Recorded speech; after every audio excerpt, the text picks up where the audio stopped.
Question number 3 আলোচনা কৰিম 14.3 অনুশীলনীৰ question number 3 এতিয়া তোমালোকে দেখা পাবা ইয়াত তোমালোকে কুৱেশ্যনটো পঢ়ি লোৱা সকলো জীৱন বীমা সদস্য 100 জন পলিচি গ্ৰাহকৰ বয়সৰ তথ্য বিভাজন তলত দিয়া ধৰণে পায় মধ্যমা বয়স উলিওৱা যদি 18 ৰ পৰা 60 বছৰ কম বয়সৰ ব্যক্তিকহে পলিচি দিয়ে এটো দিয়া আছে হা সো পলিচি দিয়া আছে পলিচিৰ লগত পেনশন যে পায় না আচ্ছা কোনবিলাক ব্যক্তিক এই যে আমি ইন্স্যুরেন্স যিবিলাক পায় যে ম্যাচুরিটি যেতিয়া পৰে হয় না নহয় আচ্ছা কোনবিলাক মানুহে ইন্স্যুৰেন্স কৰিব পাৰে জানানে হা মানে 18 বছৰ বয়সৰ তলৰ মানুহে ইন্স্যুৰেন্স কৰিব নোৱাৰিব না হয় না নহয় তাৰ পিছত কি আৰু 60 বছৰৰ ওপৰৰ ঊৰ্ধ্বৰ যিবিলাক ব্যক্তি আছে তেওঁলোকক আমাৰ কি এই পলিচি ইয়াত অন্তৰ্ভুক্ত নহয় তেওঁলোক বুজি পাইছানে আচ্ছা তো কোনবিলাক মানুহক দিব 18 ৰ পৰা 60 বয়সৰ ভিতৰত যিবিলাক আছে তেনেবিলাক মানুহক দিব হয় না নহয় তো ইয়াত দিয়া আছে 100 জন গ্ৰাহকৰ কি দিয়া আছে এনেকুৱা তথ্য দিয়া আছে তো চোৱা ইয়াত তোমালোকে দেখা পাবা এই কোৱেশ্যনটো অলপ বেজাল লগা আছে তোমালোকে দেখিলে গম পাবা ইয়াত প্ৰথমে দিয়া আছে বয়স দিয়া আছে নে নাই আৰু তাৰ পিছত দিয়া আছে পলিচি থকা গ্ৰাহকৰ সংখ্যা এই তালিকাখনত দিয়া আছে মই তালিকা কথা কৈ আছো তো চোৱা 20 বছৰৰ কম দিছে হয়নে দুইজন গ্ৰাহক আছে 25 বছৰৰ কম কিমান আছে 6 জন 30 বছৰৰ কম কিমান 24 জন এনেকুৱা দিয়া আছে নে নাই আচ্ছা তোমালোকে এটা কথা চিন্তা কৰা যদি আমাৰ 18 বয়সৰ পৰা কি কৰে পলিচি দিয়া স্টাৰ্ট কৰে হয় না নহয় আৰু ইয়াত দিয়া আছে 20 বছৰৰ কম হয়নে 20 বছৰৰ কম তাৰ পিছত দিছে কিমান 25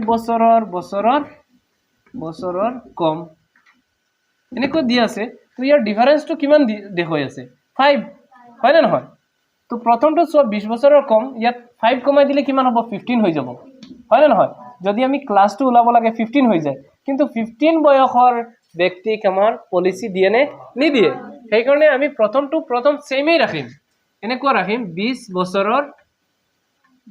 বছৰৰ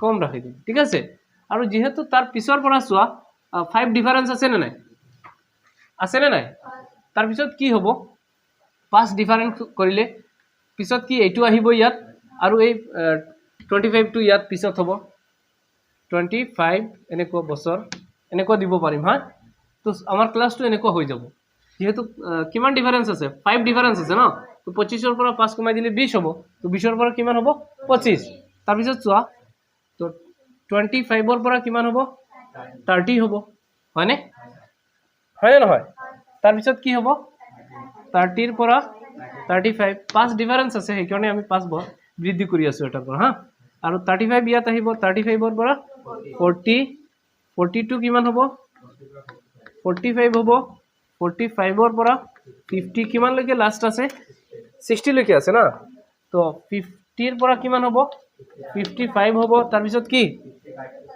55 ৰ পৰা লাষ্ট আমাৰ কিমান হ'ব 60 কাৰণ 60 ৰ ওপৰত ঊৰ্ধ্বৰ ব্যক্তিক আমাৰ পলিচি নিদিয়ে ঠিক আছে এফআই মানে কি বাৰংবাৰতা আৰু সিএফ মানে কি সঞ্চয়ী বাৰংবাৰতা হয় না নহয় কিন্তু ইয়াত এটা লক্ষ্য কৰা তোমালোকে দ্বিতীয় যেটো আমাৰ হেৰি দি আছে দ্বিতীয় কোঠাটো দি আছে ইয়াত চোৱা এনেকুৱা সংখ্যা দিছে 2 6 24 45 এনেকুৱা দি আছে নে নাই দি আছে নে তো চোৱা একেবাৰে শেষ লৈকে তোমাৰ 100 লৈকে দি আছে কিমান লৈকে দি আছে আৰু কোৱেশ্যনতো আমাৰ কি দি আছিল আমাৰ 100 জন ব্যক্তি দি আছিল হয় না নহয় তো চোৱা এটো গুটিখিনি কি এটাৰ পৰা আনটো বৃদ্ধি হৈ আছে নে নে এই বাৰংবাৰতাটো আপ ডাউন হৈছে নে মানে কম বেছি এনেকুৱা হৈছে নে নাই হোৱা কম বেছি হোৱা নাই অকল বৃদ্ধিহে পাইছে হৈছে কমি যোৱা নাই কেতিয়াও কমা নাই হৈছে এটো কথা সদায় তোমালোকে এটা মই টেকনিক দি দিলো যে বাৰংবাৰতা যেটো হ'ব সেইটো কি আপ ডাউন থাকিব অৰ্থাৎ কম বেছি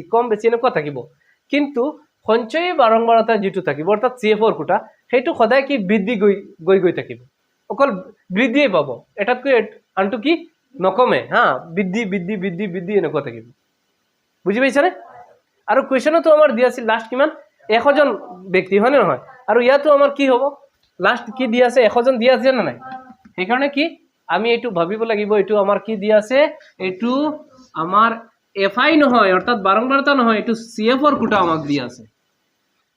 বুজি পাইছা? তো সিএফৰ কোটাটো যত আছে মই পাতি দি আছো হা। প্ৰথমে কিমান আছে কোৱা তোমালোকে এতিয়াতো গম পাইছা এইটো সিএফ হয়নে? এফ হলে কি হব, এইটো কম বেছি এনেকুৱা আপ ডাউন থাকিব, কিন্তু সিএফ হলে কি কেতিয়াও কি আপ ডাউন নহয়, এইটো বৃদ্ধি কৰি থাকিব। বুজি পাইছানে? আৰু কুৱেশ্যনত যিটো সংখ্যা দিয়া থাকিব সেইটো লাষ্টৰ সংখ্যাটো ওলাব চাব। তো সেইকাৰণে কি আমি বুজিলো এইটো সিএফ হয়।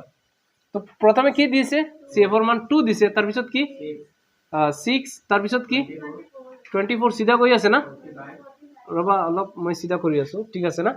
তাৰপিছত কিমান আছে 45 অলপ কৈ দিবাচোন, তাৰপিছত 78 আছে, তাৰপিছত 89 আছে, 89 তাৰপিছত কি সিধা কৰি আছে নে নাই 90, 92 তাৰপিছত লাষ্টত 98 আৰু এটা আছে না 100।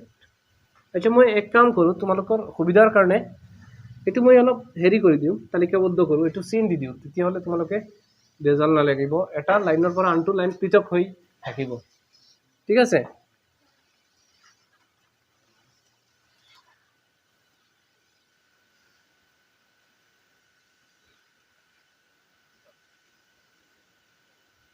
পাৰ্টিশ্যন কৰি দিলোঁ হা।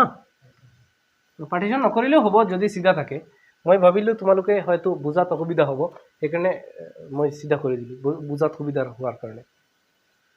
আচ্ছা এতিয়া চোৱা আমি এতিয়া এফ আই কেনেকৈ ওলাম হয়নে নহয়?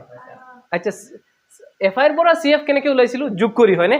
তো চি এফৰ পৰা এফ আই কেনেকৈ ওলাম বিয়োগ কৰি উল্টা হয়নে, ওলোটাটো কৰিম। তো প্ৰথম 2ৰ চিধা 2 হ'ব, সেইটো যোগ বিয়োগ নহ'ব হা, এইটো সেমেই হয়। এতিয়া কি কৰিম, এতিয়া এই 6ৰ পৰা 2 বিয়োগ কৰা, 6ৰ পৰা 2 বিয়োগ কৰা, এইটোৰ পৰা এইটো বিয়োগ কৰি দিবা হা, 6ৰ পৰা এইটো বিয়োগ কৰা 4, তাৰপিছত এইটোৰ পৰা এইটো বিয়োগ কৰা 24ৰ পৰা 6 গ'লে কিমান নোৱাৰা না 18 না।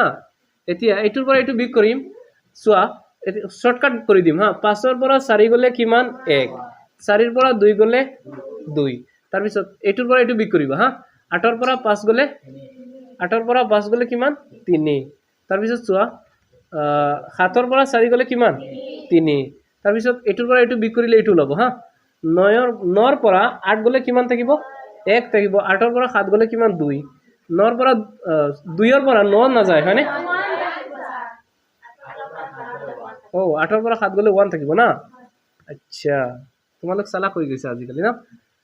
আচ্ছা এতিয়া চোৱা এইটোৰ পৰা এইটো বিয়োগ কৰিম হা, 92ৰ পৰা 89 বিয়োগ কৰিলে কিমান থাকে 89 গণি লোৱা না, কিমান হ'ব 3 হ'ব হয়নে। তাৰপিছত চোৱা 98ৰ পৰা 92 গ'লে কিমান থাকিব 6 থাকিব, 100ৰ পৰা 98 বিয়োগ কৰা কিমান থাকিব 2 থাকিব। এতিয়া তোমালোকে আগৰ নিচিনা হয়নে অলপ চেক কৰি চোৱা, 2ৰ চিধা 2 আমি আগত পাইছিলোঁ হয়নে, তাৰপিছত এইটো আৰু এইটো যোগ কৰিলে এইটো হ'ব লাগে হয়নে, হৈ আছে নে নাই। চি এফ আমি এনেকৈ ওলাইছিলোঁ, যদি আমাৰ এফ আইৰ কোটা দিয়া থাকে তো আমি কি যোগ কৰি ওলাইছিলোঁ, যোগ কৰি মিলে নেকি চাই লোৱা না, 2ৰ চিধা 2 প্ৰথমটো, তাৰপিছত 2 আৰু 4 কিমান হ'ব 6, 6 আৰু 18 যোগ কৰা, 18 আৰু 6 যোগ কৰিলে কিমান হ'ব 24, 24 আৰু 21 যোগ কৰিলে কিমান হ'ব 45 হ'ব নে নাই, হ'ব, ঠিক আছে আমাৰ মিলি আছে নে নাই, তো হৈ গ'ল আমাৰ কাম, ইমানখিনিলৈতো তোমালোকে নিশ্চয় পাৰিবা। এতিয়া চোৱা এন, ইয়াত এন মানে কি আমাৰ লাষ্টৰ সঞ্চয়ী বাৰংবাৰতা কিমান আছে 100 হয়নে, 100টো হ'ব কিমান আমাৰ এন হ'ব। তাৰপিছত চোৱা আগত বুজি লোৱা পিছত লিখিবা,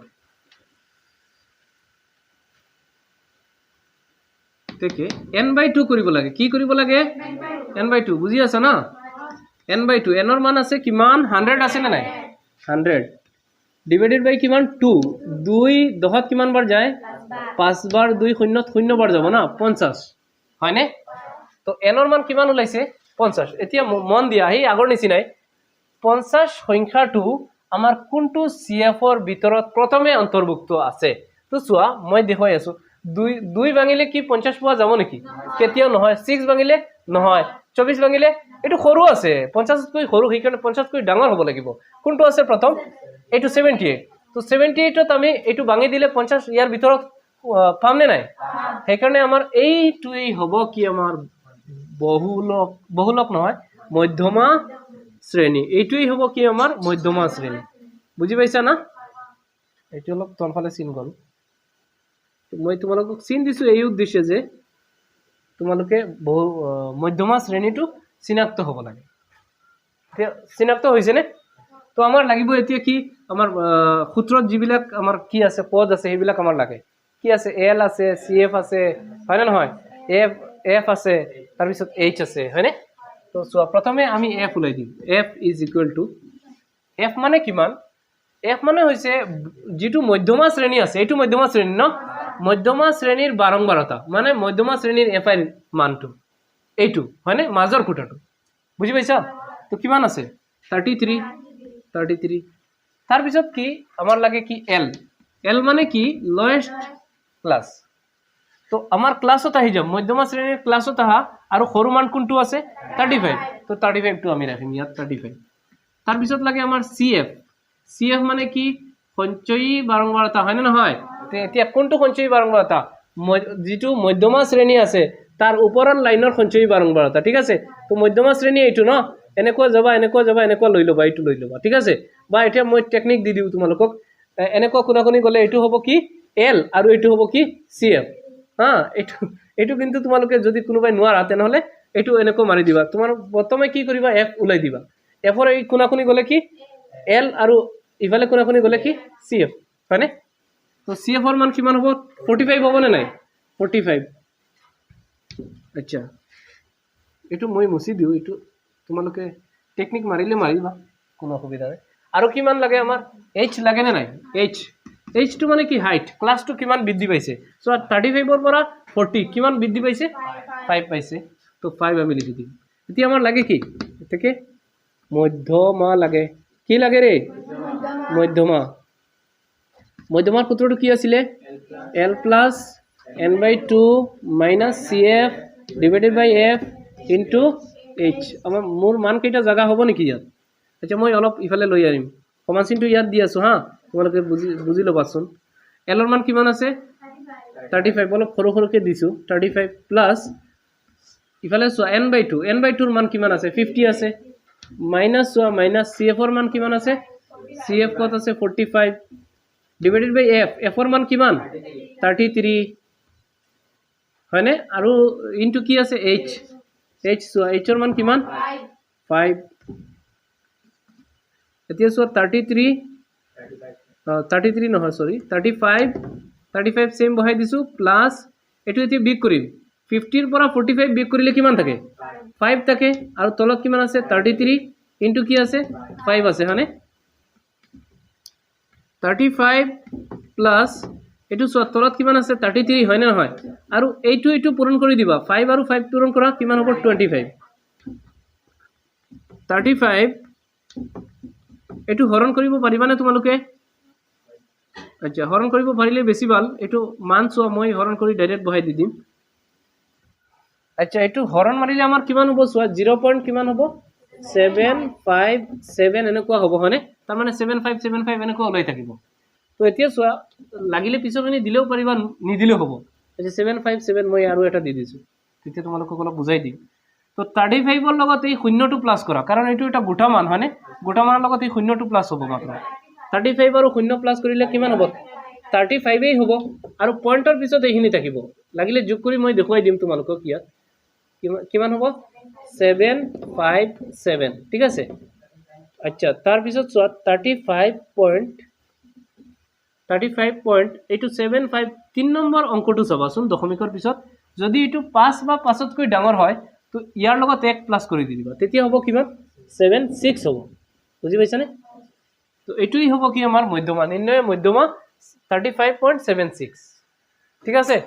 তো আশা কৰিলোঁ তোমালোকে বুজি পাইছা, আৰু লগতে আমাৰ দৰ্শকেও নিশ্চয় বুজি পাইছে হয়নে।